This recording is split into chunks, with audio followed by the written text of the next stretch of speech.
Welcome, everyone. Thank you so much for joining us for another one of Wellspring's Be Well Talks. Today's webinar is on PhysioYoga, a supportive and accessible approach for pain. If I can have the next slide, I'm pleased to introduce our speaker for today. Today, we have with us Shelly Prosko, and Shelly is a Canadian physiotherapist, yoga therapist, educator, author, and pioneer of PhysioYoga, who has been integrating yoga principles and practices into physiotherapy since 1998 as a way to incorporate a biopsychosocial spiritual approach into clinical practice. She guest lectures at numerous physiotherapy programs and yoga therapy schools, presents at medical conferences globally, and contributes to academic research and writing. She is also the co-editor and author of the book Yoga and Science in Pain Care, Treating the Person in Pain, and has written several book chapters in yoga therapy and integrative rehabilitation textbooks. So, Shelly, thank you so much for being with us today, and I'll hand it over to you. Hey, thanks, Vanitha. Hi, everybody. Nice to be here. This just we're gonna dive in. I have so much to say, and I understand I have about 35 minutes. I might take 38 minutes to share it all. So here's what we're gonna do. We are going to, before we talk about physio yoga and what it is, and it's particularly within the context of pain care. We're first going to just look at pain. Now, there are more extensive videos that you have on the Wellspring website. Some of you may already have seen those videos and presentations on pain. So if not, I highly recommend you go back and have a look at those. And maybe Vanitha at the end, if people have questions on where to find those, you can direct them. Because, pain is a huge topic. And of course, we're talking about physio yoga in pain care. Um, and there's so much that we could say about pain. So for today, it's just going to be kind of a brief, let's say, overview of what happens with us when pain persists. And then I'll direct you to what some of the research is saying around yoga in chronic pain. We have quite a bit, so I'll go through that. And then I'm going to guide you through a couple practices and of course the Q&A at the very end. So save your questions for the end, or if you do want to type them in case you forget them, then Vanitha will read them out at the end. Um, I want to start though with the practice. So I'm gonna come back here and I'll reshare my screen. So for this guided practice, there's nothing to look at on the screen. Okay, I'm not going to be doing anything. I'm just going to be guiding you with my words. And I'm going to take you through what's called a breath awareness practice. And then later on in the presentation, we'll talk about, what this was and why we did it and how it might be useful. And this breath awareness practice will be just under 5 minutes. And then right from there, I'm going to lead you right into a breath regulation practice. And I'll let you know when I switch from awareness to regulation because that's something we're going to talk about in the presentation. So just get comfortable. And like I said, you don't have to look at the screen. Maybe you even want to take some time and lie down or get in a position that's really comfortable for you. And if you'd like, you could close your eyes. You don't have to, but sometimes people feel comfortable closing your eyes because it can help you get a little more present and stay within your body.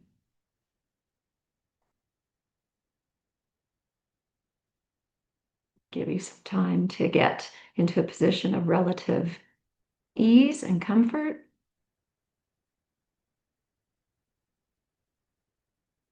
And the beauty of this awareness practice and all awareness practices is you're already doing it.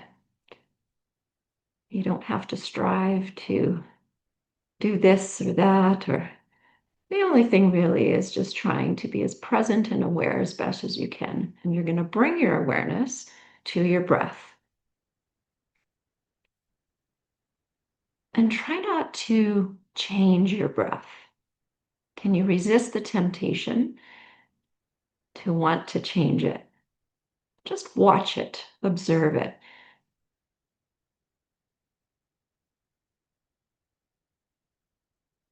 Notice the rate of your breath.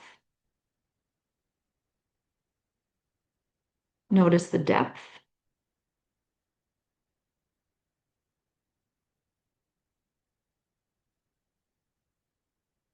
And notice the length of your inhale compared to your exhale.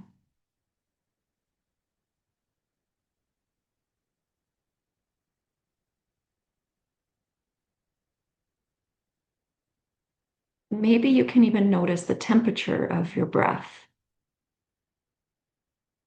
So on the inhale, as it enters the nostrils, or maybe you are having trouble breathing through your nose today and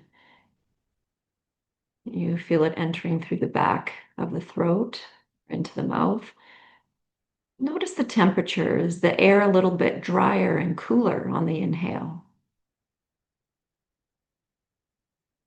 Maybe a little bit more warmed and moistened on the exhale.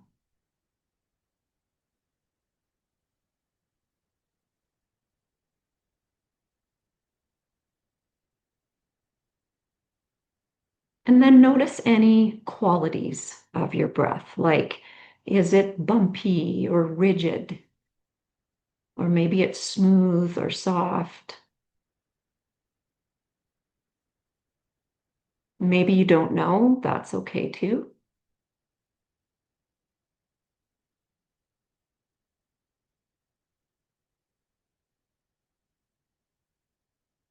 And then notice how your body is moving in response to your breath. And you may notice some of the more obvious areas first and watch if you're judging and if there are some stories. Our minds love to think, our beautiful brain, our gorgeous, beautiful brain loves to think. And if that happens, that's okay. If your mind is taking you away on a story, just see if you can acknowledge, smile at the thought that you recognized your mind was straying and celebrate the fact that you noticed that, and then come back to your breath and notice how your body is moving in response to your breath. And just knowing there's no right or wrong or good or bad to this practice. That's why we call it a practice. Maybe you can notice some of the more subtle areas of your body that are moving in response to this.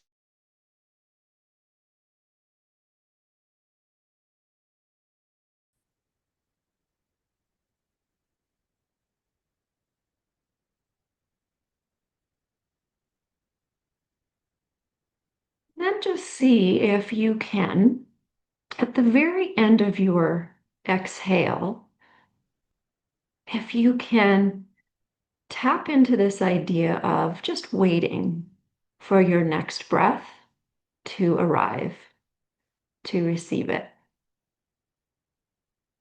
So often we're taught or we hear the words, take a breath. You know, you may have heard that, or maybe you say it to yourself, or take a deep breath. I just want to reframe that. Rather than take a breath, can you just receive it like the gift that it is? So after your exhale, can you be patient and just wait and just see if the next breath will come? And if so, receiving it with grace, the gift that it is, maybe even with some gratitude.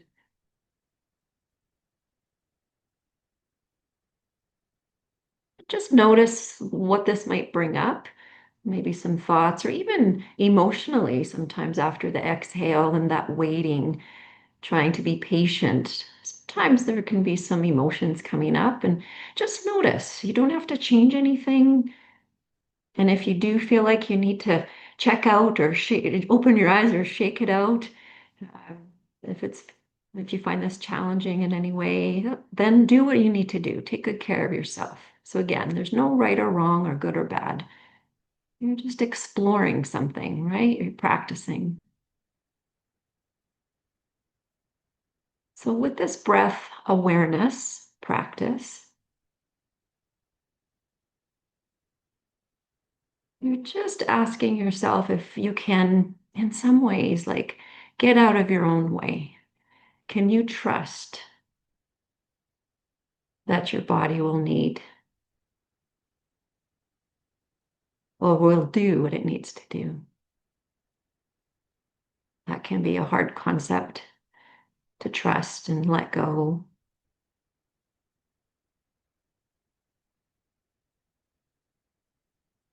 But in this moment, can you let go even just a little bit? Not fully, if that doesn't feel comfortable or you don't fully trust your body right now. Can you trust? Can you play with the idea, explore the idea that maybe if you let go just a little bit more, something you're holding on to that maybe you don't need in this moment, a thought or tension in the breath, or maybe an emotion that doesn't serve you in this moment, and just allow that space after your exhale.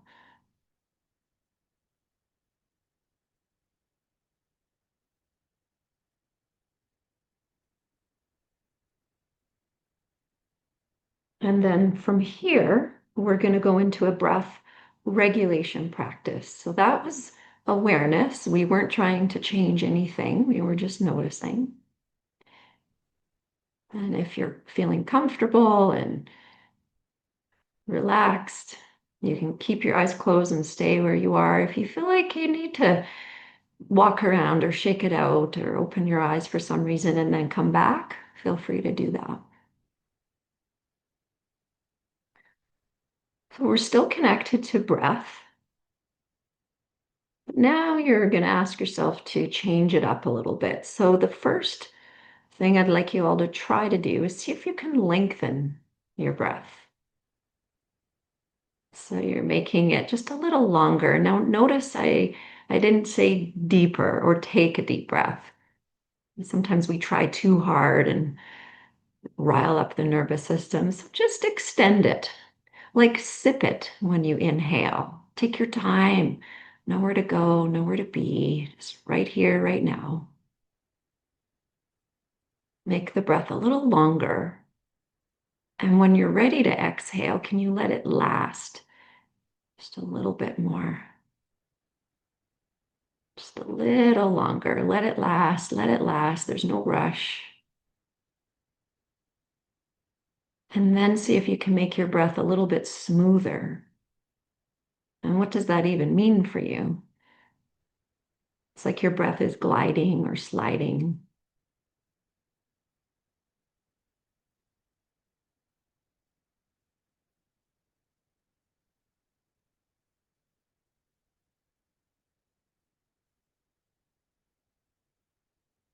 And maybe even a little bit softer instead of a harsh, rigid type breath. Maybe you can make it more yielding, like you're rounding the corners. Longer, smoother, softer breath. And even translate some of that smoothness and softness, and maybe even a sense of peace throughout your body, the physical body. Maybe there's some tension somewhere. Bring the qualities of the breath that you have cultivated into your body. Easier said than done, but we're just playing, just exploring.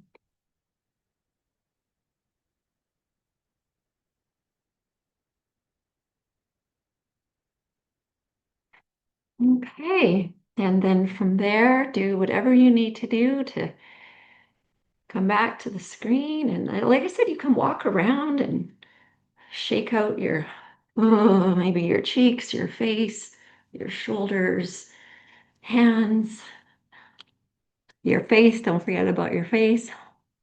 We don't make funny faces anymore. When we get older, we get so reserved. But there's muscles and tension we hold in our jaws and so forth. So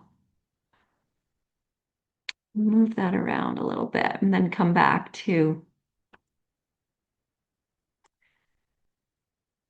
your screen. And here we go. So what is pain?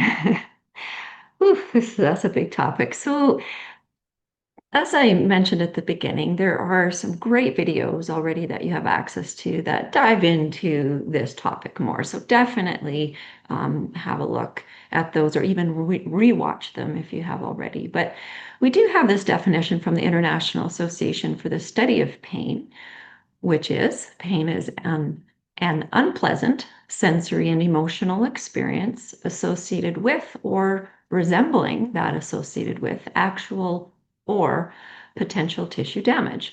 So, of course, I've highlighted the operative words here. So, pain is not just sensory. It's emotional, and this the science is telling us this as well, right? When you look at the neurobiology or the neurophysiology of pain and the pathways of the system, the threat detection system, and what we see is that many different areas in the brain light up, like over 200 different areas of the brain light up when you are experiencing any kind of pain, by the way, acute, chronic pain associated with any kind of condition. Um, Even if you stub your toe, or if you have chronic pain, there's always an emotional component. You may not always be aware of the emotional component, but often we are. And then the other highlighted word here is experience. So again, pain is what we like to say in the industry or the world of pain is that it's not just one thing. It's not just like a sensory, like feeling the pain on whatever part of the body is. It's a full embodied experience. And of course, it can be related to tissue damage or to structure, or not necessarily. It could be potential tissue damage. The body is sending you alarms, and there's a bit of a buffer between when you sense that alarm versus when there might be some damage. But that's about as much as I'm going to go there, and we can get a little bit deeper into that. But I think when I was figuring out, okay, how much do we want to talk about pain in this very short period? And I think here's my key take-home message for our purposes today, which is when pain persists. So whether you want to call it persistent pain or chronic pain, and that's pain associated again with any kind of diagnosis, condition, dysfunction, injury, um, any kind of pain related to your cancer diagnosis, it doesn't matter, any kind of pain. But when it persists over a long period of time, what starts to happen is that we have changes and changes in our entire human existence, all layers of our existence. So you can see on the screen, yes, physical starts to change, but also all these other domains. So there's a lot on this screen here. So don't worry, about every word and every line. We won't go through it all, but I intentionally made this slide really heavy with words just to remind us all that when pain persists over a prolonged period of time, be it, 3 months, 6 months, a year, 10 years, these changes do start to take place in your whole being. So physically, like I mentioned, yes, the tissues can start to change, but even how we move starts to change, how we breathe. We have research around this. Our sleep, our whole physiology. So all of our systems can change, and our endocrine system, immune, our nervous system start to change. And then we even notice emotions. Of course, mental health, as far as anxiety, depression, or even symptoms of anxiety, depression. We start to become more afraid to move because it hurts, and more afraid of activities that hurt. We don't trust our bodies. And there can even be anger, maybe shame or guilt for whatever reason. And then even just the overwhelm of the pain and everything that it brings. And even cognitively, behaviorally, as I said, we often start to avoid things that hurt or that we're afraid of. This is very common in the literature and within people who have to live with or who suffer with persisting pain. And there also may be things that happen in the brain that change where the whole system's hypervigilant. So your nervous systems are on this high alert, and you're more likely to ruminate, and fear and anxiety tend to increase. Even how you think might change. Memory, there's parts of the brain that change too when pain persists because the whole system is hypervigilant and wanting to protect you. Um, there are even some changes in the brain that can happen where your memory could be reduced. So your capacity to learn information, like even listening to all these presentations, might be different than it was maybe years ago or months ago. So just knowing that when pain persists, this isn't a doomsday. You'll see where the hope and possibilities are in a moment. So it's not to depress us. It's actually to validate us and to say, you know what, it's it's more than just this one body part or area that may be feeling the pain sensory wise. And then, of course, social and spiritual aspects can change. Sometimes you might start to feel you lose that sense of who you are, that identity, because often you're not hanging out with the people you used to, or maybe you're not working anymore. And so there can be some grief going on with all of this as well. And then often people might feel hopeless or helpless, like there's nothing to be done. And just like I said, the whole sense of identity can change. And then spiritual, we look at spirituality in physio yoga, which I'll talk about in a moment. But we look at spirituality as this idea of whatever it means to you. So this idea of connecting to something deeper, something greater, and even a deep connection to yourself, your you, whatever that essence is. Regardless of your identity, this is something beyond that. So beyond your age or your responsibilities or your roles in life, your relationships, your financial status, your job, like something beyond those identities. There's something that's just you, your essence. But also, it could be this idea of purpose and meaning, and just that feeling of being connected to yourself, to others, and if that, whatever faith you have, if you have one, that connection to something greater. Um, so this, when pain persists, that can even affect that domain of you as a human, and maybe you start to change how you feel about your purpose in life or meaning, and you may start to feel disconnected to yourself or others, or even in some of the literature and even some of the patients I've worked with have explained this idea of their God or the divinity or their belief like somehow abandoned them or even as a punishment. And so those are real things as well that people can be feeling when pain persists. And so this is another definition of pain, which I think I almost prefer than the other one. And it's from 2016, so it's a bit dated. It was in the Pain Journal.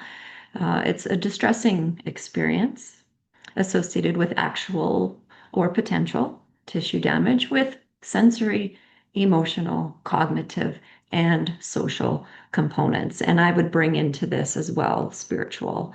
And so pain is a biopsychosocial spiritual experience.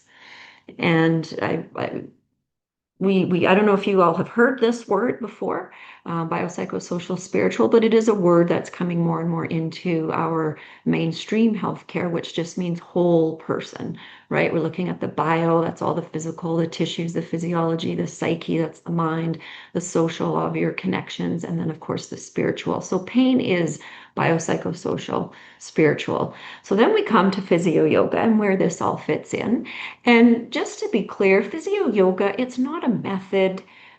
This is really just my brand. As a physical therapist and a yoga therapist, I have blended them together. So I integrate yoga and yoga therapy, which is the therapeutic use of yoga. And that is a whole other field and industry that if you have questions about it at the end, I'm happy to talk about that. So it's a little different than yoga, right? Because it's you're actually using yoga for conditions, dysfunctions, and injuries, etc. So this idea of blending physio and yoga is really, as I mentioned, just me bringing in the yoga principles and practices that I've learned over the decades. And I'm not the only one doing this. There are other physical therapists that are doing this around the world as well. So what is physio yoga other than just the blend of the two? We'll break it down to the physio, and then I do want to explain briefly about yoga, and then we'll look at it in the context of pain care. So with physio, I think most of you know what physical therapy is or physiotherapy. It is a regulated healthcare profession, and we use evidence-informed best practice guidelines to help people basically move, breathe, and function with ease or with more ease. We help people recover, restore movement, or even just maintain what they value most as far as the activities go and their daily function. We also help, we have techniques to also help reduce pain and help manage or navigate the pain experience. And of course, if any of you have been to physiotherapy, you will know we do a lot of patient education surrounding perhaps your diagnosis or the rehab or recovery process or chronic pain or persistent pain management and just overall function. So that's physio in a nutshell. And then when we look at yoga, so okay, yoga.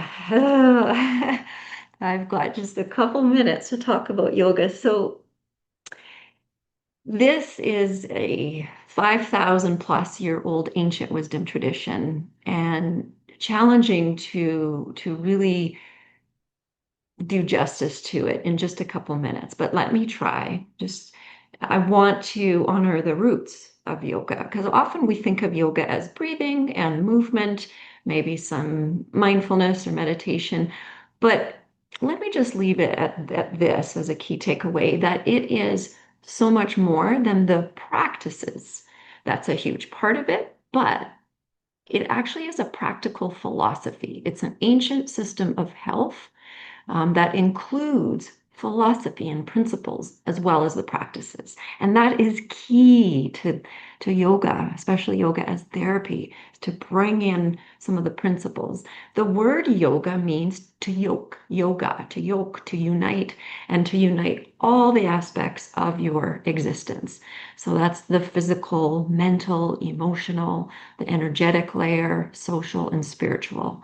And the main intention of yoga, when you look at the texts and study those, it is to alleviate suffering. So not pain, but suffering, two different constructs. And to, the yogis say, to calm the chaos of the mind. And it really is an inward journey of exploration and self-discovery. So again, a little deeper than just doing some practices to calm your system or reduce pain. It's really quite the lifestyle. And there are so many different types and lineages, which of course we're not even going to touch on. But the one that's mainly used here that's been inserted into our healthcare system is this eight-limbed path. Patanjali's Yoga Sutras, maybe some of you have heard of that, or we call it Raja Yoga. So that's one of the paths. So this is going to be, again, really brief, so not to overwhelm you, but let's just get an overview here. So these are the eight limbs. The first two, yamas, niyamas, they're guiding principles. And when we look at guiding principles, here, the next slide, I'll go through what some of those may be, but there's a whole bunch of them, just know that. And I'll come back to it on the next slide.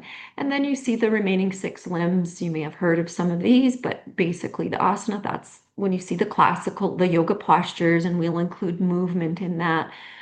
Pranayama, the breathing practices. Pratyahara, that's the awareness. I'm going to talk about awareness a little bit more in a couple more slides.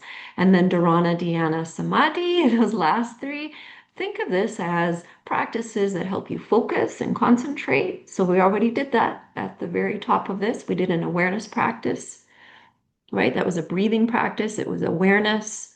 Interoceptive just means you're really trying, it's the awareness of your inside physiological state. So breathing, or if you do a body scan. So those, you're just being aware. So the practice we did was breathing, awareness, and we practiced some concentration and focus, didn't we? Try to just focus on that one thing. And then, of course, meditation. It's a little bit different than just mindfulness. I can talk more about that at the end if you have questions, but that is part of yoga. And then this last one here is it's a state of, in yoga, it's like they call it the bliss state, or when you have that peace, or we may understand it as you're in flow. There's some research around flow state in our neuroscience world, and it's like if think about if you're like a musician or a dancer or an athlete, and you're in flow or you're in the zone, or you're doing something where the time just passes by. That would be this idea of being in flow. And so here are some of the principles. And again, there are these Sanskrit terms. There's a whole bunch of them, but I just thought for our purposes, I'd put on the screen just some ideas. So it is a whole person practice, as mentioned.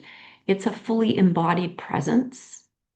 Awareness is really important, and it's the principle of letting go and trusting and playing with that. And this idea of contentment, meaning just in the moment, right? In this very, very moment, being okay with what is. And that means even being okay with not being okay. And these, again, I have to really reiterate, these are just explorations, right? We're curious about this. We're not telling you to let go. We're not telling you you have to trust your body. It's just these, it's a path, it's a practice. And so you practice some of these already in just a couple minutes at the beginning, right? I gave you just a taste of it, of how I might use my language and the breath practice to try to let go and trust that next breath to come. The just right effort. We didn't talk about this in the longer, smoother, softer breath, but that would have been another cue I could have said as you're trying to change your breath. Don't try too hard, right? Not too much, not too little. And we really use these principles when we're trying to help people move and practice. Patience, self-compassion is a big one. And we have a whole uh, body of literature around the science, around self-compassion and pain care. So that's a whole another one of my favorite topics. And in fact, we were trying to decide which one I wanted to talk about, physio yoga or self-compassion. So I can guide you to more um, content or more information around that if you like. And then even just exploring or reframing your relationship to your condition, to your pain, like looking at that. So yes, there are symptoms that one deals with and has to navigate. And part of yoga is what is your relationship to that? And again, exploring and maybe reframing that for uh, some sort of increased ease, peace, purpose, meaning worthiness, wholeness. So that's just some. Now, when we look at the practices, I've already mentioned there's movement, breathing, mindfulness, meditation. And these are the two categories mainly that we look at when we are integrating yoga into physios. There's the awareness piece and then the regulation piece. And this is within the context of pain care because this is what the science is telling us is that both awareness and regulation are important to help pain and for your pain care. So when we look at this, why are awareness practices important? And maybe I should just clarify the difference because to me it seems obvious, but it might not be right for you. So the awareness piece is when you're not changing anything. So we did that at the beginning, right? You're just aware of your breath, not trying to change anything. Well, you could be aware of your thoughts. You could do it right now as you're listening. Just where's your mind? Just be aware of that. Energy. Where's your energy? High, low, medium. Emotions, what are you feeling right now? What's the main emotion? Just being aware. And then, of course, you could do a body scan, which we didn't do, but you're just being aware. And then the breath. And then the regulation practices are when we want to try to change something. So that's when we change the breath, but you could change the body. So when you're moving, you could try to increase some tension and then let go of the tension. So we're trying to change something, changing the way what you're thinking, maybe even what you're feeling. And there are different tools and techniques to change the mind, to change the emotions. So it's awareness of, so we're still on awareness now. That was just the difference between awareness and regulation. So just the awareness piece, you can be aware of any aspect of your existence. It's important. It's the first step to any change. It can help you gain insight into another aspect of your existence. So if you become aware of your breath and you do that practice every day for 2, 3 minutes, you may start to notice tension somewhere in the body that relates to a certain activity or a thought or a person. Every time you are around them, maybe there's some tension or some peace or ease, and that's awareness. It could also, awareness practices can be used as a pain reduction technique, practice to recover any kind of distorted awareness or focus and attention. I love awareness practices because they're very gentle. There's no striving. You set yourself up for success, and evidence tells us it's helpful for pain. And the regulation practices are also important in pain care. Again, you can change the breath, the body, the mind, the emotions. And it is a regulation practice is an agent of change, meaning you can use any one of these to change any other one. Isn't that neat? You can use any aspect of your existence, any practice, to change any other aspect of your existence, including pain. So it is a pain reduction technique. Practice, focus, attention. Evidence says it's helpful. Pain. And movement, this is a big topic. I'm seeing my time here, so I'm going to wrap this part up. We do have evidence that shows movement can help with chronic pain.